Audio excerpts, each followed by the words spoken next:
Hello and welcome back to our channel. Today, we are diving into one of the greatest architectural illusions in human history, located right in the heart of Jerusalem.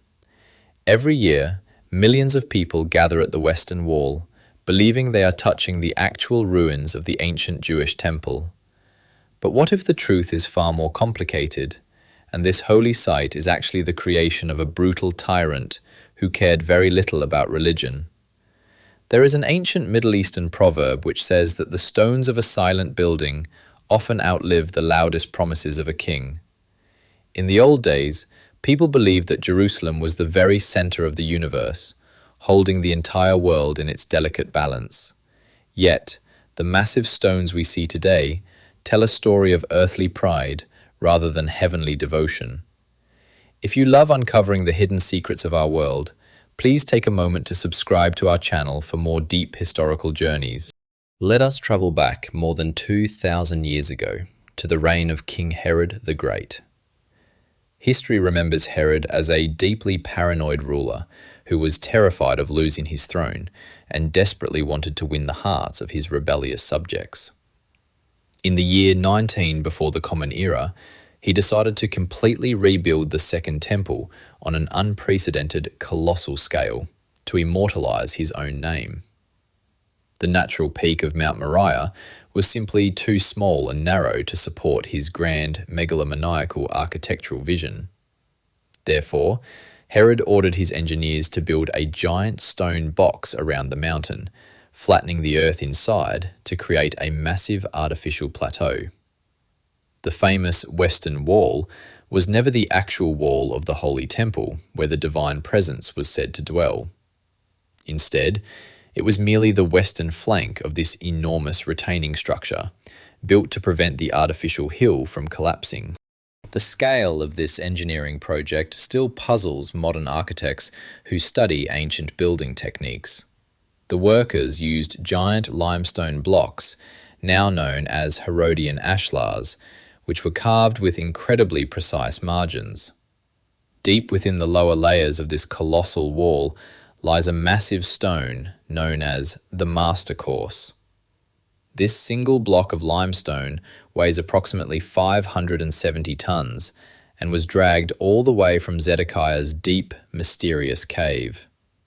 No mortar was used to hold these colossal blocks together, as their sheer weight and perfect alignment kept them in place for thousands of years. However, the golden era of this magnificent structure did not last very long at all. In the year 70 of the Common Era, the mighty Roman legions under General Titus surrounded and brutally conquered the rebellious city of Jerusalem.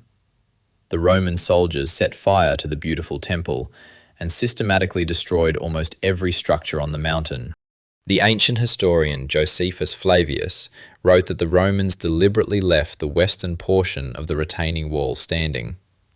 They did this not out of mercy, but to show future generations how incredibly strong the city's defenses had been before Roman power finally crushed them. Over the centuries, the deep Tirapoion Valley that once ran along the western side of the wall was completely buried under the rubble of the destroyed city. What we see today is only the very top of a massive ancient retaining wall that survived simply because it was far too heavy for the Romans to demolish. The sacred boundary we worship today was actually born from the fear of a tyrant and the pride of an empire. How does a forgotten pile of ancient stones, left behind by conquerors as a symbol of defeat, transform into the beating heart of an entire nation? To understand this, we have to look beyond the physical rocks and examine the deep emotional landscape of a people in exile. For centuries after the destruction of the temple, the Jewish people were scattered across the corners of the earth, carrying only the memory of their lost homeland. They needed a physical anchor, a tangible point of contact with the divine that could withstand the passage of time.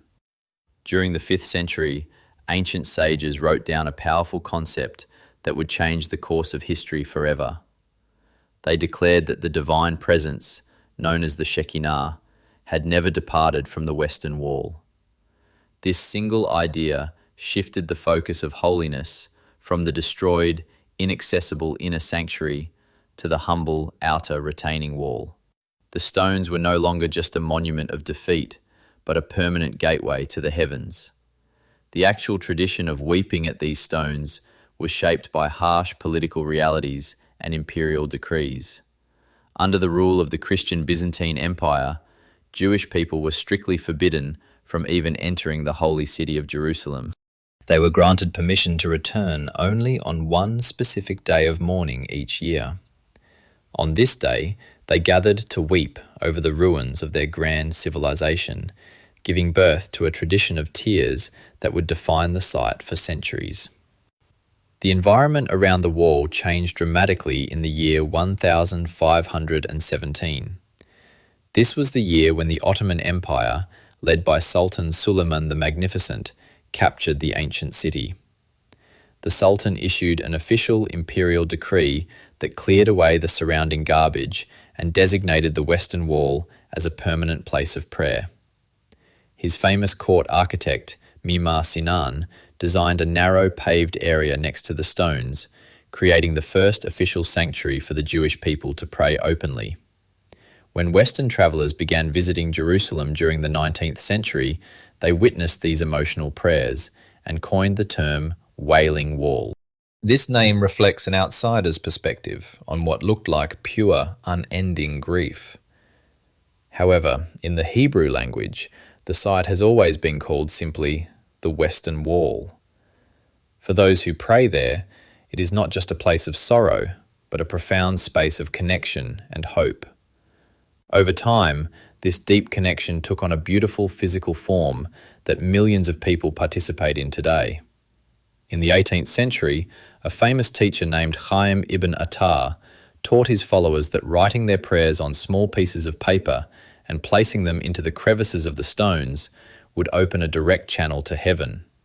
Today, these ancient cracks are filled with millions of private hopes, fears, and dreams written by people from every corner of the globe.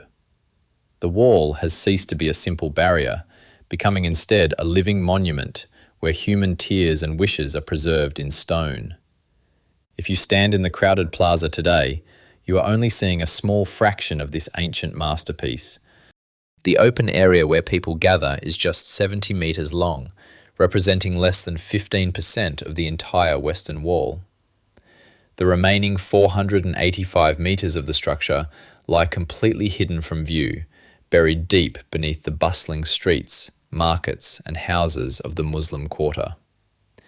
To uncover this hidden reality, we must leave the warm sunlight behind and venture into a subterranean world that was sealed off for hundreds of years. This dark underground labyrinth preserves the physical foundations of history, completely untouched by the noise and chaos of the modern world above. The secrets of this underground world first began to emerge during the 19th century, thanks to two brave British explorers. In the 1860s, Charles Wilson and Charles Warren arrived in Jerusalem on behalf of the Palestine Exploration Fund. Working under the constant suspicion of the Ottoman rulers, they had to conduct their research in secret, often lowering themselves down deep shafts in the middle of the night. They crawled through tight spaces filled with bad air and crumbling debris, using only ropes, candles, and basic measuring tools to map these dangerous underground spaces. Their risky expeditions eventually led to the discovery of massive underground structures, including a monumental stone archway and a hidden gateway that had been completely lost to history. Following the events of the Six-Day War in 1967, a systematic and highly sensitive effort began to excavate the entire length of the buried wall. Israeli engineers and archaeologists started carefully clearing away centuries of accumulated rubble, dirt, and old sewer systems. This massive undertaking eventually created a continuous subterranean pathway known today as the Western Wall tunnels. Walking through this narrow passage is like stepping into a silent time machine made of giant blocks of limestone. The temperature drops instantly, the sounds of the busy city above completely fade away, and you find yourself standing face to face with the raw engineering power of the ancient world. Deep inside this underground maze, Visitors can stand directly at Warren's Gate, which is the closest physical point to where the Holy of Holies once stood on the mountain. For many who descend into these depths, this dark stone gateway is the most sacred spot on earth, where they can touch the bedrock of their ancient history. Further along the pathway, the modern concrete supports give way to a spectacular ancient water channel known as the Hasmonean Aqueduct. This deep trench was carved directly into the solid rock during the 2nd century before the Common Era to bring fresh water to the Temple Mount. Perhaps the most breathtaking experience in the tunnels is walking on the actual paving stones of an ancient street that has remained undisturbed since the Roman destruction. If you look closely at these massive slabs, you can still see the fine chisel marks left by the ancient stonemasons more than 2,000 years ago. In recent years, scientists have used advanced light-based dating technology and carbon analysis of organic materials found in the ancient mortar to study these stones. This modern scientific research has finally helped resolve long-standing debates about which kings actually completed different sections of this colossal wall.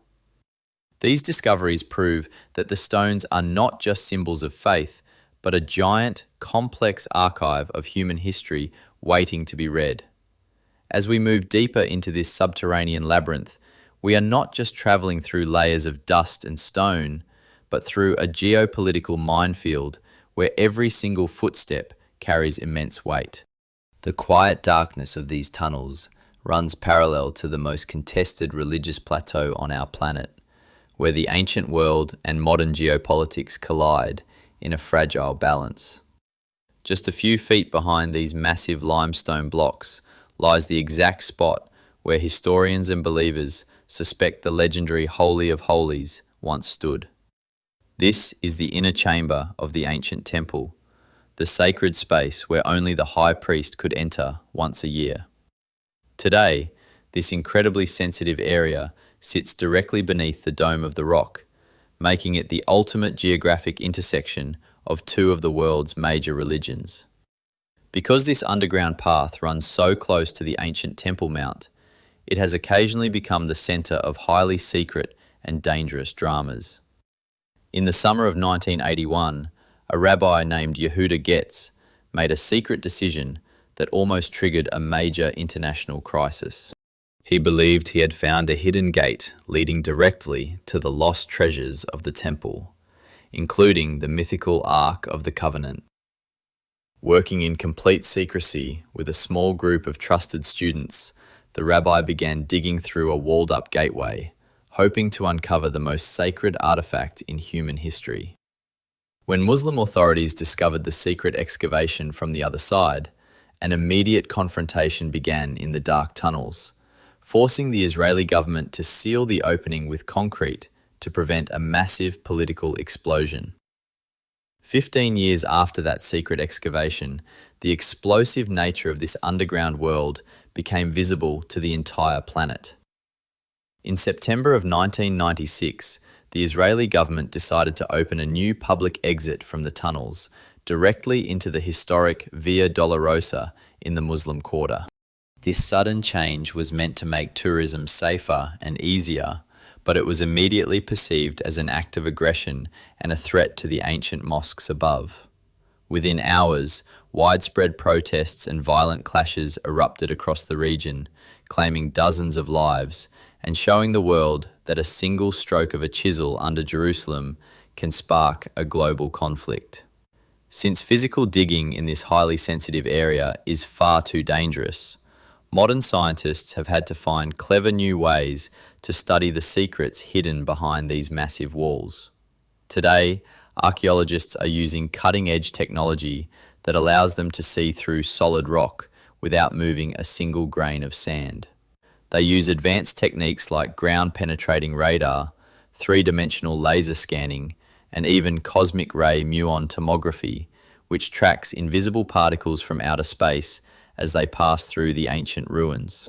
These non-invasive tools allow researchers to map hidden chambers and voids deep within the mountain, bypassing political boundaries and proving that science can reveal the past without destroying the delicate peace of the present. When we look at this colossal limestone structure today, we realize it is much more than just a monument of ancient engineering or a simple retaining wall built by a paranoid king. It is a living archive where the boundary between historical fact and deeply felt human faith completely melts away. For more than 2,000 years, the tears shed at these stones have acted as a powerful solvent, dissolving the vast distance between ancient history and our modern world. In the end, this ancient wall stands as a timeless monument to human hope, reminding us that even the heaviest stones can carry our deepest dreams into the future. Thank you so much for joining us on this incredible journey through the hidden history of Jerusalem, and we hope to see you in our next video.